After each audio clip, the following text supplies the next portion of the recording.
Draymond Green has heard every rumor, but this time, the most powerful reaction didn't come from fans or media. It came from his son, and it changed the way this whole situation feels. The article says that in the last few days, the possibility of the Warriors trading Draymond Green has started to feel very real. He's been a foundational part of the team's identity for nearly 14 years. But as the Warriors push to acquire Giannis Antetokounmpo, Draymond's name has come up as a possible salary piece for Milwaukee. And if Golden State has to include a franchise legend to bring Giannis in, the article says they'll do what it takes to close the deal. That's how serious this is being framed, and it's why the article even suggests Draymond may have already played his last game as a Warrior. If Golden State did land Giannis, the article says the upside is massive. They would have a chance to make the playoffs this season, and they'd be in a strong position next season too, with a star who can keep the team relevant after Stephen Curry retires. That's the temptation behind the whole chase. But then the story shifts from rumors to real life. The article says Draymond has seemed positive and measured about the possibility of being traded before Thursday's deadline. And then he reminded everyone of the human side of the NBA. After Tuesday night's loss to the 76ers, Draymond said he talked to his son about the possibility of being traded. He tried to explain how it could happen, and his son's response was simple. Eu simplesmente não entendo por que eles fariam isso. That one line hits harder than any trade machine. Because it's not a take, it's a kid trying to understand why his life might suddenly change. Draymond also talked about how rare his situation has been. He said he feels lucky that he hasn't had to move his family to another city even once in his NBA career. But his son doesn't know that. All he knows is his dad might suddenly be on another team. And the article lays out what that could mean. Their lives could flip upside down if they had to move to Milwaukee or another city. You might be thinking, trades are part of the job. They are. But the article's point is that families still have to live the reality. And that part is easy to forget when the conversation becomes contracts and deadlines. This is also why the article says the idea of trading Draymond would be devastating for multiple reasons. And his son's reaction makes it even sadder, because it once felt like the core would end together. The article says it seemed like Curry, Draymond, Steve Kerr, and Klay Thompson would all retire together one day. But it also says that almost never happens in pro sports. And even imagining Draymond in another uniform still feels strange. So that's where this sits as Thursday gets closer. A franchise chasing a deal that could reshape everything. And a family trying to understand what it would mean if the Warriors decide the cost is worth it. And that's why this moment sticks. Because it takes something fans usually treat like a chess move and turns it into a family conversation. A simple question from a kid that exposes how unnatural this business can feel, even when everyone knows the rules. The article isn't trying to argue that the Warriors are wrong for exploring a Giannis trade. It's showing what that pursuit demands when the stakes are that high. If you want a move that can change the trajectory of the franchise now and next season, the article says the Warriors might have to do whatever it takes. And when whatever it takes enters the room, even the most sacred pieces can end up on the table. That's the emotional collision happening here. Draymond has been tied to Golden State's identity for nearly 14 years. So the rumor doesn't just feel like a transaction, it feels like a rewrite of what the Warriors have been. And the article makes it clear why that rewrite is so hard to accept. For a long time, it felt like the story was going to end in the rarest way. Curry and Draymond, with Steve Kerr on the sideline, and Klay Thompson as part of that same era, all walking away with the same colors attached to their names. The article reminds you that this almost never happens in pro sports, which is exactly why fans hold on to it so tightly when it feels possible. And that's why the thought of Draymond in another jersey feels weird, even before anything actually happens. Because it's not only about the player, it's about the memory of an era. That's also why the son's reaction matters so much. He isn't reacting to cap mechanics or a championship window. He's reacting to the idea that his dad might not be a Warrior anymore. And the article points out the part that gets lost in most deadline coverage. These are human beings, and their families deal with the day-to-day consequences just like anyone else. A move to Milwaukee or any other city wouldn't just change the jersey. It would change the routine, the home, the normal life they've known. So when Draymond says he feels lucky he hasn't had to move his family at any point in his NBA career, it lands like a quiet admission of how rare that stability is, and how quickly it can disappear. You might be thinking, if Draymond seems calm about it, why should fans feel so shaken? Because calm doesn't erase the reality. It just means he's handling it like a veteran who understands what this league is. But even the most professional approach can't remove the sadness of what it represents, and the article leaves you with that truth on purpose. The Warriors are chasing a deal that could keep them relevant after Curry retires. But the cost, at least in this conversation, is the possibility of closing the book on a legendary partnership sooner than anyone wanted. So as the deadline approaches, the loudest question isn't just will they get Giannis, it's what are they willing to let go of to do it? Because when a kid says, I just don't understand why they would do that, it forces everyone to confront something simple. Sometimes the move that makes sense on paper is the one that hurts the most in real life.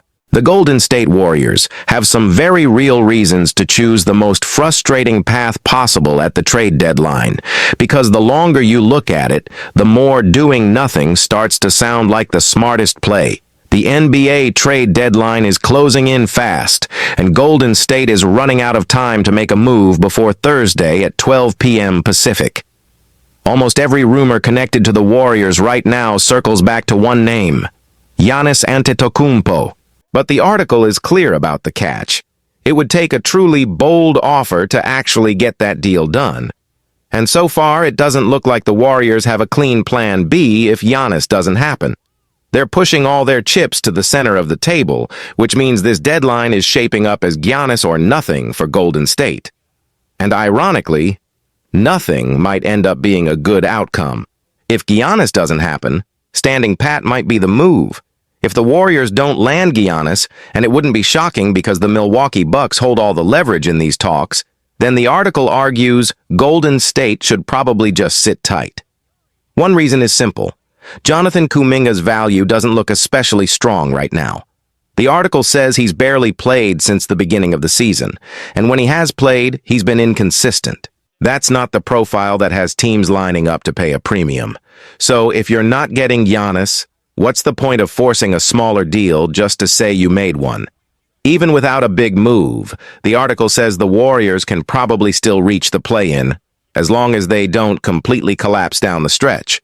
It's not what they imagined at the start of the season, but considering Jimmy Butler's injury, it's also not a disastrous landing spot. The article basically frames it like this. If Giannis isn't coming, this season is likely lost as a true title push. So the best use of what's left is development and evaluation. Let Kuminga play. See if he can raise his market value. Give younger players opportunities and find out what you actually have. Why waiting could help them more than rushing. The offseason is where the article believes Golden State could regain control of the conversation. That's when they can take a step back and reevaluate the roster with time instead of forcing a decision under the clock. They can decide whether players like Brandon Podziemski and Moses Moody are truly part of the long-term future, or whether they're expendable in a move for bigger impact pieces. And there's another key point in the article. If Giannis isn't traded before the deadline, Golden State could press Milwaukee hard in the offseason and keep pushing for a deal then. That's what makes the frustrating path feel so logical. It's easy to get caught up in the rush of deadline day, watching other teams make moves and wanting that same adrenaline hit. But unless the Warriors are getting Giannis, the article suggests patience might be the smarter strategy, not because it's exciting, because it's practical. Because if it really is Giannis or nothing, then sometimes the best move is having the discipline to live with the nothing until the moment is right. And that's the uncomfortable truth the article is circling. The most satisfying move at the deadline is rarely the smartest one, especially when the one move you actually want is also the hardest to pull off. Because if Golden State forces a trade that isn't Giannis, what are they really accomplishing? The article's logic is that they'd be spending assets for a short-term emotional boost, not a real change in the team's ceiling. And in this specific moment, ceiling is everything. The Warriors are already operating under tight time pressure, but the article suggests they also can't afford to misread the market. If teams aren't eager to pay up for Kuminga right now, pushing him out anyway doesn't solve the bigger problem. It just locks in a low return. That's why waiting becomes more than passive. In the article's framing, waiting is a strategy. It's choosing to protect your leverage instead of bleeding it away. It's choosing to gather information, not guess. And it's also choosing to see what happens when the rotation loosens up. If Kuminga gets more opportunities and plays well, that changes the tone of every conversation in the offseason. Not because the Warriors are trying to inflate him artificially, but because consistent reps are the only way to answer the biggest question: what is he actually worth? At the same time, the article points to something fans often overlook. If you don't make a desperate move now, you create space to evaluate other pieces properly. Podziemski and Moody aren't just names on a roster. They're decisions the front office has to make. Are they part of what comes next? Or are they the kind of players you move when a bigger piece becomes available? Those decisions are easier to make when you're not reacting to a deadline clock. And the article argues that's exactly why the offseason matters so much. There's also a subtle ripple effect in the way the article describes Milwaukee's leverage. Right now, the Bucks hold all the cards, which means the Warriors can't force anything. If Giannis isn't moved by the deadline, that's when the dynamic could shift into a longer negotiation window where Golden State can apply pressure over time instead of trying to win a sprint. And that brings you back to the phrase the article basically defines: Giannis or nothing.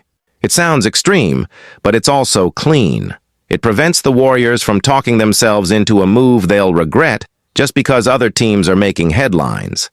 You might be thinking, but isn't standing pat just admitting defeat? Not necessarily.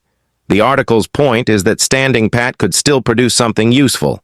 A play-in path is still on the table if they don't collapse, and the rest of the season becomes an evaluation period instead of a scramble.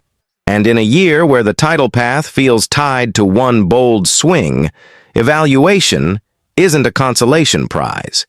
It's preparation. So if the Warriors reach Thursday and Giannis doesn't happen, the most frustrating outcome might also be the most responsible one. Not because fans won't hate it in the moment, but because the team would be choosing to keep its options open, keep its assets intact, and push its biggest decisions into a window where they can think clearly. Sometimes the right move is the one that doesn't trend for a day. It's the one that sets you up for the moves that actually matter later. The Golden State Warriors have plenty to worry about with the NBA trade deadline less than 24 hours away. But a different kind of opportunity just popped up, one they can circle for later. A strong buyout candidate has suddenly entered the picture, thanks to yet another cost-cutting move from a rival. The latest budget-saving decision by the Cleveland Cavaliers sent Lonzo Ball, the former number 2 overall pick, to the Utah Jazz. And the expectation is that Utah will waive the 28-year-old, which would make him a free agent. Lonzo Ball could be a buyout target for Golden State. Ball's time in Cleveland was rough. After being acquired in a preseason trade with the Chicago Bulls, he averaged 4.6 points, 4.0 rebounds, 3.9 assists, and 1.3 steals, while shooting just 30.1% from the field and 27.2% from three. But the article points out something important. The Warriors may have had interest in Ball before. NBA reporter Jake Fisher said Golden State could have looked at Ball as part of a potential Jonathan Kuminga trade scenario during the offseason, and he even suggested the path might have been more realistic if Chicago had waited and routed Ball back to Golden State instead of doing the Cleveland deal. I think that would have been more likely if the Bulls had waited and sent Lonzo Ball back to Golden State instead of that deal they already did with Cleveland, Fisher said. I think that would be something Golden State would have preferred. That quote matters because it frames Ball as more than just a random name hitting the market. It suggests Golden State has at least viewed him as a fit before. Why the fit makes sense. In theory, at his best, the article describes Ball as a versatile guard who matches what Golden State likes to do. He's 6'6", giving him the size and length to be a disruptive defender. And while he entered the league known primarily as a playmaker, the article says he can function in multiple ways, handling the ball or spacing the floor as a catch-and-shoot threat from three without the ball. That kind of flexibility is exactly what fits next to Stephen Curry. But the story doesn't gloss over the problem. The article says we've seen very little of that version of Ball during his time with the Cavaliers, and it also highlights his lengthy knee history, pointing out he has played only 70 total games since January 14, 2022. The money works, but the roster doesn't. There's also a practical angle here that makes Ball even more interesting. The article notes Ball's previous $10 million contract is below the non-taxpayer mid-level exception. That means the Warriors, or any team above the first tax apron, could still sign him. But there's a catch for Golden State right now. They don't have an open roster spot to add Ball or anyone else. That could change depending on what happens in the next 24 hours. If a roster spot opens, the article points to Pat Spencer on a two-way contract as the current favorite to be converted, especially because he only has one game of eligibility left under his current deal. Spencer has the advantage of already being in the system and understanding how the Warriors operate. But the article argues Ball's upside is simply higher because his skill set is better suited to play alongside Curry, not just as a niche backup point guard. The bigger reality, the article closes with the reality check. Neither Ball nor Spencer is likely to swing a playoff run on their own, not unless Golden State makes a truly major move. And right now, the article says all eyes are still on one thing: the possibility of a blockbuster deal for Giannis Antetokounmpo in the coming hours. So yes, Lonzo Ball becoming available is a real development. It's an option the Warriors can keep on the table. But until the roster opens up, and until the bigger trade picture is resolved, this is more of a potential pivot point than a solution. And that's exactly why this is the kind of story that matters more than it looks like at first glance. Because buyout targets don't exist in a vacuum. They only become real when the timing, the roster, and the urgency all line up. Right now, the article paints Golden State as a team living in two timelines at once. In the short term, they're staring at a deadline clock and the possibility of a franchise-altering swing. In the medium term, they're trying to keep enough stability and depth to survive the rest of the season. That's where a name like Lonzo Ball becomes relevant, even with all the obvious questions attached. The numbers from Cleveland were ugly, and the article doesn't try to hide that. 4.6 points, 4.0 rebounds, 3.9 assists, 1.3 steals, and shooting splits that simply aren't good enough to inspire confidence on their own. But the report also nudges you to look past the box score. Because the point isn't that Ball was great in Cleveland. The point is that Golden State may have liked the idea of him before, and the article specifically ties that to the offseason and a potential Kuminga-related framework. That tells you something about how the Warriors see archetypes. They value guards who can defend with size, make quick decisions, and function without needing the ball. And the article describes Ball as someone who, at his best, checks those boxes. So the question becomes less, is Lonzo the same player, and more, is there enough there to take a low-cost swing if the opportunity opens? That's why the contract detail in the article is so important. Ball's previous $10 million number being below the non-taxpayer mid-level exception means this isn't automatically blocked by the usual financial barriers. If a team wants to take the chance, it can. But Golden State has a more immediate barrier, a roster spot. And the article makes that tension very clear. The Warriors can't sign Ball right now even if they wanted to, because they don't have room. Which brings everything back to the next 24 hours. If a trade opens a spot, then the decision becomes real. And then the internal debate described in the article actually starts to matter. Pat Spencer offers familiarity. He's already in the building, already knows the system, and already feels like the safe choice. But Ball represents a different kind of bet. Not a promise, a possibility. A player whose skill set, in theory, fits next to Stephen Curry in a way that isn't limited to a narrow bench role. That's why the article calls his potential higher, even while acknowledging how little we've seen of it lately. And this is where the ripple effect kicks in. Even if neither Ball nor Spencer changes the Warriors' playoff fate by themselves, the decision still signals what Golden State is prioritizing: stability and system comfort, or upside and fit next to Curry. And ultimately, this article keeps pointing back to the same truth. None of these smaller moves mean much unless the big move happens, because the entire organization is still being pulled toward one massive possibility. Giannis remains the headline. Everything else is just the shadow of that conversation. So Lonzo Ball becoming available is a legitimate option the Warriors can file away. But whether it turns into anything at all depends on what Golden State does next. Because the roster spot, the deadline pressure, and the franchise's direction are all tied together right now. In other words, this isn't a Lonzo Ball story. It's a Warriors deadline story. And Lonzo is simply the latest piece that might matter if the board suddenly changes.